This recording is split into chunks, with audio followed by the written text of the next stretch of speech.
உலகம் முழுவதும் உள்ள சன்லைஃப் தொலைக்காட்சி நேயர்களே, உங்கள் அனைவருக்கும் வணக்கம். இது நாட்டு மருத்துவம், நலம் தரும் மருத்துவம், எல்லோருக்கும் ஏற்ற பக்க விளைவுகள் இல்லாத பாதுகாப்பான பண செலவுகள் இல்லாத மருத்துவம். எளிய மருந்துகளை இந்த நிகழ்ச்சியிலே நாம் பார்த்து பழகி பயன்பெற்று வருகின்றோம்.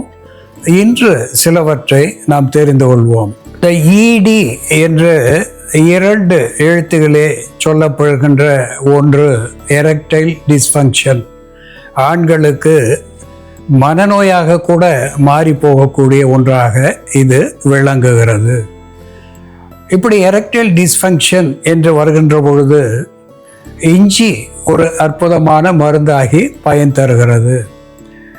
இஞ்சியை தோல் சீவி விட்டு அதை விழுதாக்கி ஒரு தேக்கரண்டி இஞ்சியோடு ஒரு தேக்கரண்டி தேன் சேர்த்து ஒரு தேக்கரண்டி எலுமிச்சை சாறும் சேர்த்து அன்றாடம் 2 வேளை உள்ளுக்கு சாப்பிட்டு வருகின்ற நிலையிலே ஒரு மண்டலம் காலம், அதாவது 48 நாட்கள் என்று சொல்லுவது வழக்கம். அந்த ஒரு மண்டலத்திலே எரெக்டைல் டிஸ்ஃபங்க்ஷன் என்று சொல்லக்கூடிய விரைப்பு தன்மை குறைபாடு, இந்த இம்பார்ட்டன்சி என்று சொல்லக்கூடிய ஆண்மை குறைபாடு, இந்த ப்ரீமெச்சூர் எஜாக்குலேஷன் என்று சொல்லக்கூடிய விந்து முந்துதல் என்கின்ற 3 தொல்லைகளுக்கும் இந்த இஞ்சி விழுது, எலுமிச்சை சாறு, தேன் கலந்த ஒரு மருந்து அற்புதமான பணியாற்றி குருதி ஓட்டத்தை துரிதப்படுத்தக்கூடிய ஒன்றாக இருந்து இந்த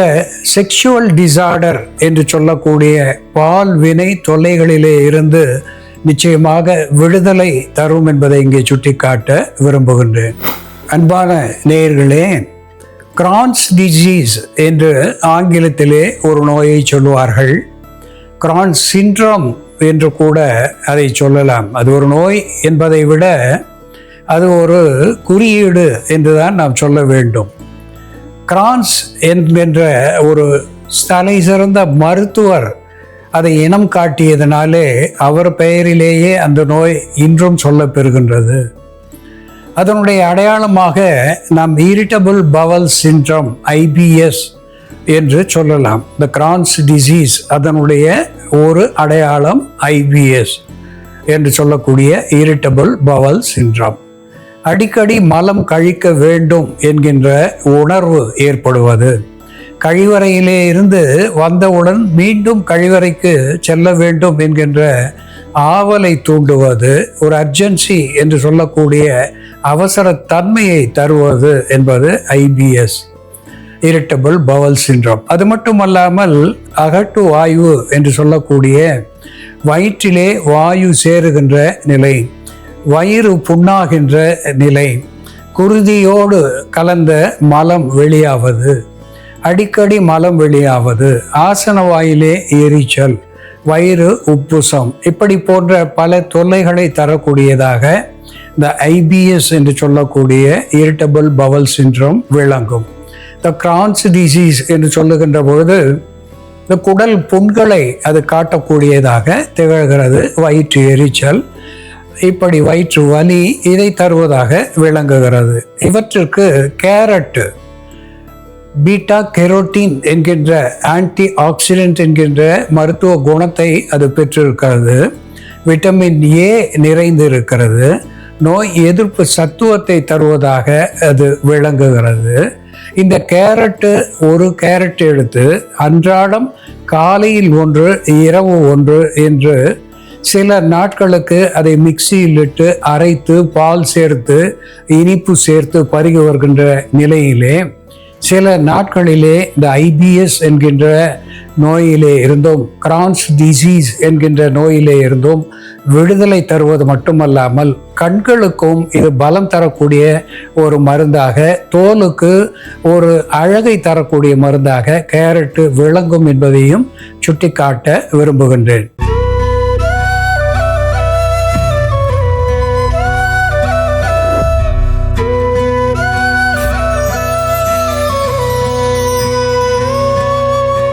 அன்பான நேயர்களே, சர்க்கரை நோய் என்று நாம் இல்லத்திலே இருவருக்காவது பார்க்கின்ற ஒரு நிலையை இன்று ஏற்படுத்தியிருக்கின்றோம். அதற்கு மிக முக்கியமான ஒரு காரணம் உடல் உழைப்பு இன்மை, உடற்பயிற்சியின்மை, உணவு பழக்க வழக்கங்கள், அதோடு கூட மனோநிலையிலே ஏற்படுகின்ற மன அழுத்தம், மன உளைச்சல், இவையெல்லாம் ஒரு சர்க்கரை நோயாக திகழ்கிறது. சர்க்கரை நோய் என்பது நோயாக நாம் சொல்ல முடியாது. ஒன்று, இன்சுலின் என்று சொல்லக்கூடிய சத்துவத்தை பேங்க்ரியாஸ் என்று சொல்லக்கூடிய கணையம் உற்பத்தி செய்யாத நிலையிலே நம் உண்ணுகின்ற உணவு சரியான வகையிலே ஈர்க்கப்படாமல் வெளியே போகின்ற ஒரு நிலை, அல்லது நாம் உண்ணுகின்ற உணவுக்கு தகுந்தாற் போல இன்சுலின் சுரக்காத நிலை. ஒன்று, இன்சுலின் சுரக்கவில்லை, அல்லது சுரக்கின்ற இன்சுலின் பற்றவில்லை என்கின்ற நிலையிலே சர்க்கரை நோய் ஏற்படுகிறது. இது பல்வேறு தாக்கங்களை தரக்கூடியதாக விளங்குகிறது. நீரிழிவு நோய் என்று இதை தமிழிலே சொல்லுவார்கள். அடிக்கடி சிறுநீர் கழிக்க வேண்டிய ஒரு நிலை ஏற்படுவது, சிலருக்கு உடல் எடை கூடுவது, சிலருக்கு உடல் எடை குறைவது, இப்படிப்பட்ட துன்பங்களை இந்த சர்க்கரை நோய் தரக்கூடியதாக திகழ்கிறது. அதற்கு ஒரு எளிய மருத்துவத்தை இன்று நாம் பார்க்க இருக்கின்றோம். சாதாரணமாக நாவல் சிசிச்சியம் குமினி என்று தாவர பெயராலே சுட்டப்பெறுவது ஜம்போலினம், ஜம்பூம் என்று ஆங்கிலத்திலே சொல்லப்பெறுகின்றது, வடமொழியிலேயும் சொல்லப்பெறுகின்ற ஒன்று. இந்த நாவல் கொட்டைக்கு சர்க்கரையை தணிக்கக்கூடிய ஒரு சக்தி இருக்கின்றது. சர்க்கரையை நோயை தணிக்கக்கூடிய ஒன்றாக நாவல் ஒரு அஸ்ட்ரிஜென்ட் என்று சொல்லக்கூடிய வற்றச் செய்யும் தன்மையுடையது, துவர்ப்பு தன்மையுடையது. அதனாலே அது சர்க்கரையை குறைக்கக்கூடிய ஒன்றாக திகழ்கிறது. கணையத்தை தூண்டக்கூடிய ஒன்றாக இந்த நாவல் கொட்டை எப்படி விளங்குகிறதோ அதை போல இந்த நாவல் இலையும் ஒரு துவர்ப்பியாக இருந்து கணையத்துக்கு பலம் கொடுத்து அதை தூண்டுவித்து இன்சுலினை சுரக்க செய்யக்கூடியதாக விளங்குகிறது. இதனோடு சிடியம் கஜாவா என்று தாவர பெயராலே சுட்டப்பெறுவது, கவ்வா என்று ஆங்கிலத்திலே சொல்லப்பெறுகின்ற கொய்யா தமிழ் பெயரை கொண்டது. இந்த கொய்யா இலைகளும் ஒரு ஆன்டி இன்ஃப்ளமேட்டரி அனால்ஜெசிக் என்கின்ற மருத்துவ குணத்தை பெற்று வலி வீக்கத்தை கரைக்கக்கூடியதாக விளங்குவது மட்டுமல்லாமல் ஆன்டி டயாபெட்டிக் என்கின்ற வகையிலே சர்க்கரை நோயை தணிக்கக்கூடிய ஒன்றாக, குருதியிலே கலந்திருக்கிற சர்க்கரை நோயை தணிக்கக்கூடிய ஒன்றாக திகழ்கிறது. இதனோடு மேங்கிஃபெரா இண்டிகா என்று சொல்லக்கூடிய மேங்கோ என்று ஆங்கிலத்திலே சொல்லக்கூடிய மாவிலை, இந்த மாவிலையாக இருந்தாலும் சரி, மாவிலை துளிராக இருந்தால் அது மிகவும் நன்றாக இருக்கும். துளிர் இல்லாத நிலையிலே கிடைக்காத போது மாவிலைகளை நாம் பயன்படுத்தலாம். மாவிலை கூட ஒரு anti bacterial, anti fungal, anti microbial, anti diabetic என்கின்ற மருத்துவ குணத்தை பெற்றிருப்பதனாலே மாவிலையை காய வைத்து அதை சோரணித்து புண்களின் மேலே பூசுவதனாலே அல்லது தூவி விடுவதனாலே புண்கள் வெகு சீக்கிரத்திலே ஆறிப்போகும் என்பதை நாம் பார்த்திருக்கின்றோம். இந்த மாவிலை, கொய்யா இலை, நாவல் இலை இவை மூன்றையும் சேர்த்து தீநீராக நாம் பருகுவதனாலே அந்தி சந்தி என்று இருவேளை பருகி வருகின்ற பொழுது குருதியிலே இருக்கின்ற சர்க்கரையும் சரியும் சிறுநீரிலே வெளியாகின்ற சர்க்கரையும் தணிக்கக்கூடிய ஒரு மருந்தாக இது விளங்கும். இதை எப்படி மருந்தாக்குவது என்று செயல்முறையிலே பார்ப்போம், வாருங்கள். நேயர்களே, நாம இன்னைக்கு மாவிலை, நாவல் இலை, கொய்யா இலையை பயன்படுத்தி இரத்தத்தில் உள்ள அதிகப்படியான சர்க்கரையையும் சிறுநீரில் வெளியேறும் சர்க்கரையையும் கட்டுப்படுத்தக்கூடிய ஒரு மருந்து, பேங்க்ரியாடைட்டிஸ்னு சொல்லக்கூடிய கணையத்தில் ஏற்படும் அழற்சி மற்றும் தொற்றை சரி செய்யக்கூடிய ஒரு மருந்து எப்படி தயார் பண்றதுன்னு பார்க்கலாம். இதற்கு தேவையான பொருட்கள்: மாவிலை, கொய்யா இலை, நாவல் இலை. இந்த இலைகள் எல்லாமே முடிஞ்ச வரைக்கும் நம்ம துளிரா கலெக்ட் பண்ணிட்டோம்னா அதோட எஃபிகசி இன்னும் நல்லா இருக்கும். மரமஞ்சள், நாவல் கொட்டை, நாகப்பழத்தோட கொட்டையும் மரமஞ்சளும் நாம இங்க பொடி பண்ணி வச்சிருக்கோம். இவை இரண்டையும் மட்டும் நம்ம பொடியா எடுத்துக்கலாம். நம்ம ஒரு வேளைக்கான தீநீர் தயார் பண்ண ஒரு 200 ml அளவுக்கு நீர் விட்டுக்கலாம்.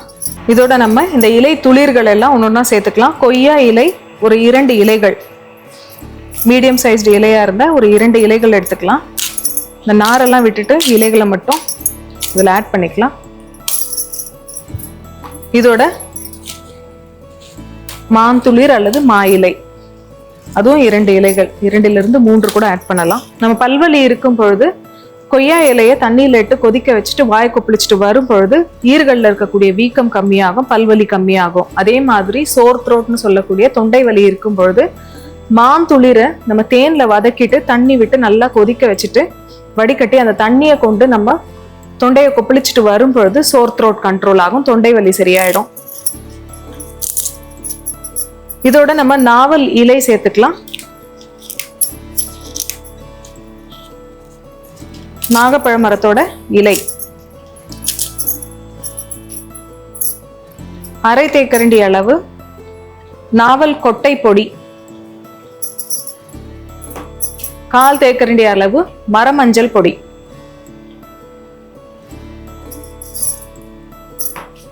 மாவிலை, கொய்யா இலை, நாவல் இலை, இதோட மரமஞ்சள் பொடியும் நாவல் கொட்டை பொடியும் சேர்த்திருக்கோம்.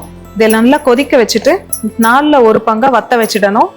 மருந்து நம்ம 50 ml அளவுக்கு காலை மாலைன்னு உணவுக்கு முன்னாடி எடுத்துட்டு வரும் பொழுது இது கணையத்தை தூண்டக்கூடிய மருந்தா செயல்படும். பேங்க்ரியாஸ்ல இருக்கக்கூடிய ஐலட் ஆஃப் லாங்கர்ஹான் செல்ஸை ஸ்டிமுலேட் பண்ணி இன்சுலின் செக்ரீஷனை அதிகப்படுத்தக்கூடிய ஒரு மருந்தா இது செயல்படும். அதே போல ஒரு சிலருக்கு சுகர் இல்லைன்னா கூட பேங்க்ரியாடைட்டிஸ் அப்படின்ற ஒரு கண்டிஷன் இருக்கும். அவர்களுக்கு ஹெரிடிட்ரியாவும் இருக்கலாம், இல்லைன்னா இன்ஃபெக்ஷன் ஏதாவது வரும்பொழுதும் பேங்க்ரியாடைட்டிஸ் ஏற்படலாம். அப்படி இருக்கும் பொழுது அவர்களுக்கு அதிகப்படியான வயிற்று வலி, வாந்தி போன்ற பிரச்சனை உண்டாகும். அதே போல ரத்தத்தில் உள்ள சீரம் அமைலேஸ், லைபேஸ் சொல்லக்கூடிய என்சைம்ஸ் எல்லாமே இன்க்ரீஸ் ஆகும். அப்படி இருக்கும் பொழுது இந்த கஷாயத்தை எடுத்துட்டு வந்தாங்கன்னா ஆரம்ப நிலையிலேயே இருக்கக்கூடிய பேங்க்ரியாடைட்டிஸை நம்ம கண்ட்ரோல் பண்ணிட முடியும். சர்க்கரை நோயாளிகள் தொடர்ந்து அவர்களோட மருந்தோடவே இந்த கஷாயத்தை சேர்த்து எடுத்துட்டு வரும்பொழுது ரத்தத்தில் உள்ள சர்க்கரை குறைவது மட்டும் இல்லாம சர்க்கரை நோயினால ஏற்படக்கூடிய சிம்டம்ஸ் எல்லாமே கண்ட்ரோல் ஆகும். அவர்களுக்கு ஏற்படக்கூடிய மலச்சிக்கல் சரியாகும். அதே போல நரம்புகள்ல இருக்கக்கூடிய எரிச்சல் கம்மியாகும். ஷோல்டர் பெயின் இருந்தாலும் இதுலயே கம்மியாகும். சர்க்கரை நோயை மட்டும் கட்டுப்படுத்துறது மட்டும் இல்லாம சர்க்கரை நோயினால வரக்கூடிய அறிகுறிலையும் கண்ட்ரோல் பண்ணக்கூடிய மருந்தா இது செயல்படும். இந்த மருந்து தொடர்ந்து எடுத்துட்டு வரும்பொழுது சர்க்கரை நோயினால் ஏற்படுற புண்களும் சீக்கிரம் ஆறும். இந்த மருந்து இப்ப தயாராயிடுச்சு, இதை வடிகட்டிடலாம். இந்த மருந்தோட டேஸ்ட் பார்த்தோம்னா சிறுங்கசப்பும் நல்ல துவர்ப்பு சுவையுமா இருக்கும். அதுல இருக்கக்கூடிய துவர்ப்பு சுவை தான் கணையத்தை தூண்டக்கூடிய மருந்தா செயல்படும். மரமஞ்சள், நாவல் கொட்டை பொடி, மாவிலை, கொய்யா இலை மற்றும் நாவல் இலை சேர்ந்த இந்த தீநீர் காலை மாலைன்னு 60 ml அளவுக்கு தொடர்ந்து எடுத்துட்டு வரும்பொழுது ரத்தத்தில் உள்ள சர்க்கரையின் அளவை கட்டுப்படுத்தக்கூடிய மருந்தாகவும் கணையத்தில் ஏற்படும் அழற்சி மற்றும் தொற்றை சரி செய்யக்கூடிய மருந்தாகவும் செயல்படும். அன்பான நேயர்களே, ஒரு 60 ஆண்டுகளுக்கு முன்பாக சர்க்கரை நோய் என்று சொன்னால் அதை வேடிக்கையாக பணக்கார நோய் என்று சொல்லுவார்கள். பணம் படைத்தவர்களுக்கே உரித்த நோயாக அன்று இருந்தது. அதற்கு காரணம் பணம் படைத்தவர்களுக்கு உடல் உழைப்பு என்பது இல்லாமல் இருந்தது. எல்லாவற்றுக்கும் வேலைக்காரர்கள் இருந்தார்கள், வாகனங்கள் இருந்தன, இப்படி எந்திரங்கள் இருந்தன. இப்படி பல்வேறு காரணங்களினாலே உடல் உழைப்பு இல்லாமல் போனது. இப்பொழுது எல்லோருடைய வீட்டிலேயும் அதே நிலையை நாம் பார்க்கிறோம். அதனாலே உடல் உழைப்பு இல்லாத நிலையிலே சர்க்கரை வருகிறது. அதோடு கூட மலச்சிக்கல் ஏற்படுகின்ற பொழுது கூடுமான நார் சத்து இல்லாத உணவு, இப்பொழுதெல்லாம் கீரைகள் சாப்பிடுவது என்பது அதிசயமாகி போன ஒன்றாக விளங்குகிறது. கீரைகள், காய்கள், பழங்கள் சாப்பிடுவது என்பது நாகரிக காலத்திலே நேரம் இல்லாத ஒரு உணவாக அமைந்து போனது. அதனாலே சர்க்கரை நோய் என்பது இயல்பாக தீரக்கூடிய ஒன்றாக இல்லாமல் தணிக்கக்கூடிய ஒன்றாக, அப்படியே கட்டுக்குள் வைத்து கொள்ளக்கூடிய ஒன்றாகத்தான் இன்று வரை இருந்து வருகிறதே தவிர வாழ்நாள் முழுவதும் சர்க்கரை நோய்க்கு மாத்திரைகள் சாப்பிட வேண்டும் என்பதைத்தான் நாம் பார்க்கிறோம். அதனாலே எவ்வளவு பணம் இருந்தாலும் பற்றாத ஒரு நோயாக தீர்க்க இயலாத ஒரு நோயாக சர்க்கரை விளங்குகிறது. இதற்கு மிக எளிய மருத்துவத்தை நாம் இன்று பார்த்திருக்கிறோம். நாவல் இலை, கொய்யா இலை, மாவிலை, நாவல் கொட்டை சூரணம், மர மஞ்சள் சூரணம் இவற்றை தீநீராக வைத்து அன்றாடம் இருவேளை பருகி வருகின்ற நிலையிலே நாளடைவிலே இயற்கையாகவே இன்சுலினை சுரக்கச் செய்யும் வகையிலே கணையத்துக்கு பலம் தரக்கூடியதாக விளங்குகிறது. பல நவீன மருந்துகளுக்கு ஈடாக இது பலன் தந்து சர்க்கரை நோயை கட்டுக்குள் வைக்கக்கூடியதாகவும் சர்க்கரை நோயின் பக்க விளைவுகளெல்லாம் இது தவிர்க்கக்கூடியதாகவும் விளங்குகிறது என்பதை சுட்டிக்காட்ட விரும்புகின்றேன். அன்பான நேயர்களே, மாவிலை, கொய்யா இலை, நாவல் இலை இவை எப்படி சர்க்கரைக்கு மருந்தாகிறது என்று நாம் பார்த்து தெரிந்து கொண்டோம். இது போல வேறு ஒரு மருத்துவ குறிப்போடு நாம் மீண்டும் சந்திப்போம். நன்றி, வணக்கம்.